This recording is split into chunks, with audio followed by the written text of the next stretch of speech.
ഒരു കാലത്ത് മലയാളികളുടെ മനം കവർന്ന താരമാണ് ബാല. അദ്ദേഹത്തിൻ്റെതായി പുറത്തെത്താറുള്ള വിശേഷങ്ങളെല്ലാം വളരെ പെട്ടെന്നാണ് വൈറലായി മാറുന്നത്. പിതൃദിന ആഘോഷത്തിന്റെ ഭാഗമായി നിരവധി പേരാണ് തങ്ങളുടെ അച്ഛനൊപ്പമുള്ള ചിത്രങ്ങൾ പങ്കുവച്ച് എത്തിയിരുന്നത്. ചിലർ മക്കൾക്കൊപ്പമുള്ള ചിത്രങ്ങളും പങ്കുവച്ചിരുന്നു. ബാലയും ഇത്തരത്തിൽ തന്റെ മകൾക്കൊപ്പമുള്ള വീഡിയോ പങ്കുവച്ചിരുന്നു. കുട്ടിക്കാലത്തെ ചില വീഡിയോകളും ഫോട്ടോകളുമായിരുന്നു പോസ്റ്റിൽ ഉൾപ്പെടുത്തിയിരുന്നത്. വീഡിയോയിൽ പാപ്പു ബാലയ്ക്ക് ജന്മദിനാശംസകൾ നേരുന്നതാണ് കാണുന്നത്. ഡാഡി എന്ന് തന്നെ വിളിക്കുന്ന മകളെ അപ്പ എന്ന് തിരുത്തുന്നുണ്ട് ബാല.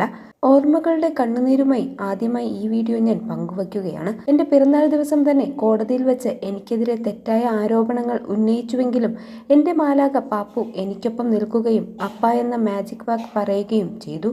എൻ്റെ കണ്ണ് നനയിപ്പിക്കുന്ന ഓർമ്മ. Happy Father's Day. എല്ലാ അച്ഛന്മാർക്കും ഈ നിമിഷം സമർപ്പിക്കുന്നുവെന്നാണ് ബാല വീഡിയോയ്ക്കൊപ്പം കുറിച്ചിരിക്കുന്നത്. പിന്നാലെ നിരവധി പേരാണ് വീഡിയോയ്ക്ക് കമൻറ്റുകളുമായി എത്തിയിട്ടുള്ളത്.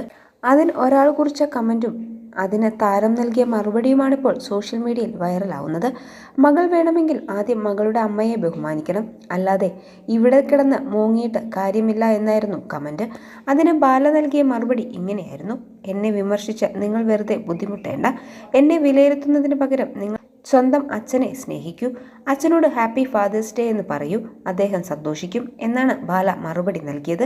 2010 ബാലയുടെയും അമൃതയുടെയും പ്രണയ വിവാഹം. 2019 ഇരുവരും വേർപിരിഞ്ഞു. പാപ്പു എന്ന അവന്തിക കൈക്കുഞ്ഞായിരിക്കുമ്പോഴാണ് ബാലയും അമൃതയും വേർപിരിഞ്ഞത്. മകളുടെ സംരക്ഷണം അമൃതയ്ക്കായിരുന്നു. പിന്നീട് 10 വർഷത്തോളം ബാല സിംഗിൾ ലൈഫ് നയിക്കുകയായിരുന്നു. മകൾ അടുത്തില്ലാത്തതിന്റെ പരിഭവവും വിഷമവും എപ്പോഴും ബാല പങ്കുവയ്ക്കാറുണ്ട്. അമൃതയുമായുള്ള വിവാഹമോചനത്തിന് ശേഷം ഡോക്ടറായ എലിസബത്തിനെ ബാല വിവാഹം ചെയ്തു. കുറച്ചു മാസങ്ങൾക്ക് മുമ്പ് കരൾ രോഗം മൂർച്ഛിച്ച് ബാല ആശുപത്രിയിൽ ശസ്ത്രക്രിയയ്ക്ക് വിധേയയായിരുന്നു. എലിസബത്ത് ആയിരുന്നു അന്ന് ബാലയ്ക്കൊപ്പം ഉണ്ടായിരുന്നത്. മാത്രമല്ല, ഗുരുതരാവസ്ഥയിലിരുന്നപ്പോൾ മകളെ കാണണമെന്ന ബാലയുടെ ആവശ്യപ്രകാരം അമൃത മകളുമായി ആശുപത്രിയിൽ എത്തിയിരുന്നു. കുറച്ചു നേരം അച്ഛനൊപ്പം ചെലവഴിച്ച ശേഷം പാപ്പു മടങ്ങി. മകളെ സഹോദരിക്കും അമ്മയ്ക്കുമൊപ്പം പുറത്തുവിട്ടതിന് ശേഷം അമൃത ആശുപത്രിയിൽ തന്നെ തുടർന്നിരുന്നു. അമൃതയുടെ ലിവിംഗ് പങ്കാളിയായിരുന്ന സംഗീത സംവിധായകൻ ഗോപി സുന്ദരും ഒപ്പമുണ്ടായിരുന്നു. എന്നാൽ ഈ സംഭവങ്ങൾക്കെല്ലാം ശേഷം അമൃതയ്ക്കും കുടുംബത്തിനുമെതിരെ ബാല ആരോപണങ്ങൾ ഉന്നയിച്ചു. അമൃത കാരണമാണ് മകളെ തനിക്ക് കാണാൻ പോലും കിട്ടാത്തതെന്ന തരത്തിലായി ബാല സംസാരിച്ചത്. മാത്രമല്ല, അമൃതയെ കാണാൻ പറ്റാത്ത സാഹചര്യത്തിൽ കണ്ടുവെന്നുൾപ്പെടെ നിരവധി ആരോപണങ്ങൾ നടൻ നടത്തിയിരുന്നു. ബാലയുടെ പരാമർശങ്ങൾ വിവാദമായതോടെ അമൃത തന്റെ വക്കീലന്മാരുമായി സോഷ്യൽ മീഡിയ വീഡിയോ പങ്കുവച്ചിരുന്നു. സകല തെളിവുകളും നിരത്തിയായിരുന്നു അമൃത കാര്യങ്ങൾ വിശദീകരിച്ചത്. അതേസമയം അമൃതയും ഗോപി സുന്ദറും വേർപിരിഞ്ഞിരിക്കുകയാണ്.